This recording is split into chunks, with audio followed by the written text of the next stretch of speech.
Pozdravljeni v moji novi rubriki Ljudske modrosti v praksi.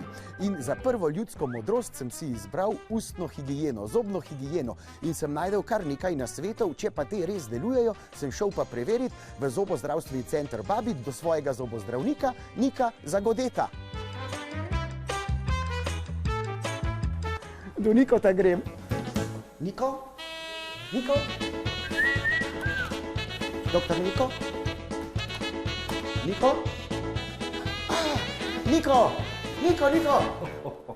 Luki, živijo, kaj tebe prinesla, spet una štirka? Ne, vse je v redu, vse je v redu.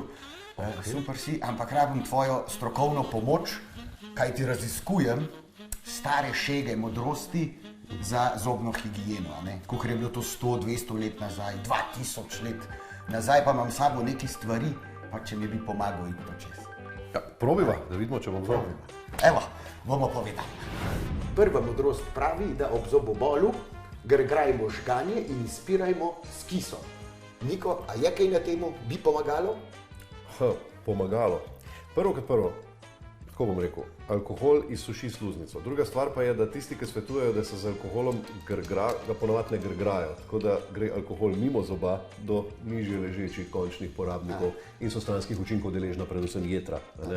Pa nam, ki sem uslužil. Mogoče rajši ne. Potem si pa rekel, da pa s kisom speremo na koncu. Aha, dobro. Alkohol, dejstvo je, da ima nek antibakterijski učink, kis pa ima učink, kakršnega ima tudi vsaka kislina. In zdaj, če mi zelo veliko kisa uporabljamo, pa zelo močnega kisa, tukaj tisti, ki imajo zelo radi zelo kislo solato ali pa pijejo veliko limoninga soka, imajo čez čas vidne posledice na sklenini. Se pravi, sklenina postaja bolj porozna, demineralizirana in to definitivno ni dobro. A to je ta del nad... Če je sklenina ta del nad zobmi? Ja. Luki, kjer je pa dlesen, pol, kjer je dlesen? Pač vse so sklenina je del, ne vem. Luki, no, prosim, tole je sklenina, bel povrhnji trdi plašč zoba, zgori je pa dlesen. Zdaj pa vem. Skratka, ja, kis je lahko dober, ampak bolj za solato, kot za kaj drugega, ne?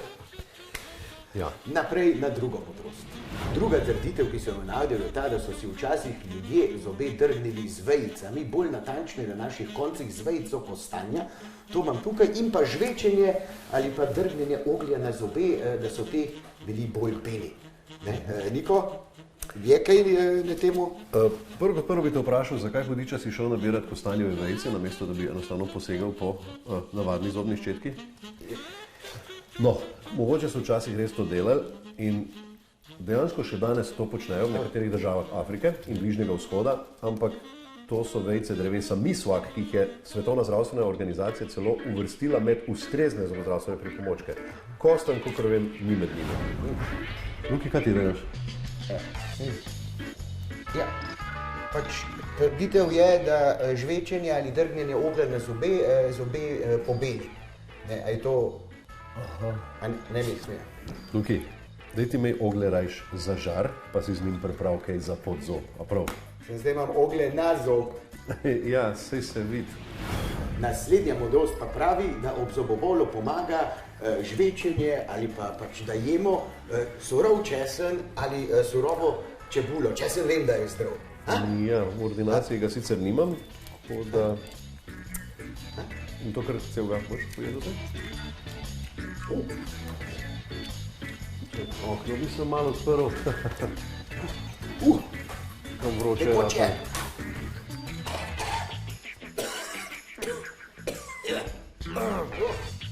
To je pa kar intenzivno zdravilo. Ok, vem, to je pogosta vraža. Ljudje si vtikajo česen tudi v oko in tako naprej. In ja, česen in čebula vsebujeta antibakterijske učinkovine, s katerimi boš pregnal določene škodljive bakterije iz ust, ampak boš pa pregnal tudi veliko prijateljev od sebe. Luka, kaj je to za engravš v tej flaši? To je pa kri, mislim, da iz telečjih jeter, ker ko sem delal raziskavo, da na nekaterih koncih sveta si ob zobobolu zob mažejo živalsko krvjo. In to naj bi pomagalo ali to delajo kar tako iz navade? Živalska kri. Kakšen učinek naj bi imela za zob? Ne vem, da bleži bolečino. Lahko se kvečjemu okužiš? Nagražno je, popolnoma nehigienično in to absolutno odsvetujem. Ne probavati tega, res. Tako da, a od vseh stvari, ki smo jih danes testirali... Bi rekel, da ta kotira precej visoko. Da ne, na lestvici ne. Sigurno ne uporabljamo kot pripomoček za mišljenje. Naj bo kriza krvavice, torej. Mogoče, čeprav tole bi jaz vse zavrgla prav, mogoče še imaš lahko prav en lijak za odpadne tekočine iz zdravstva, ja, čeprav mogoče drugič sploh ne prinesti tega.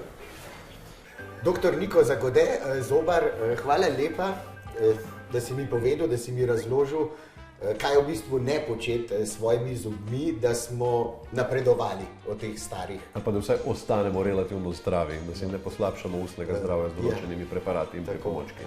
Tako da hvala lepa in se vidiva prihodnjič. Se vidiva. Tako. Mi se pa vidimo v oddaji. Nasvidenje.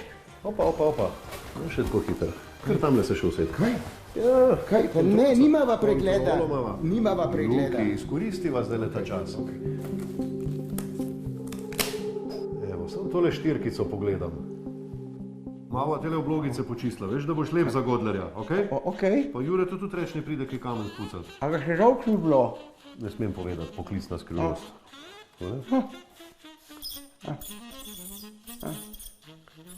Špeli. Sploh še nisem začel delati. Hvala Niko in dragi gledalci, se vidimo v naslednji oddaji. Prav, da se vidimo v naslednji oddaji. Pa ne pozab nitkati, okej? Hej, preden greš, klikni tukaj in se naroči na naš YouTube kanal, imamo pa tudi TikTok, Instagram in Facebook, tako da le urno.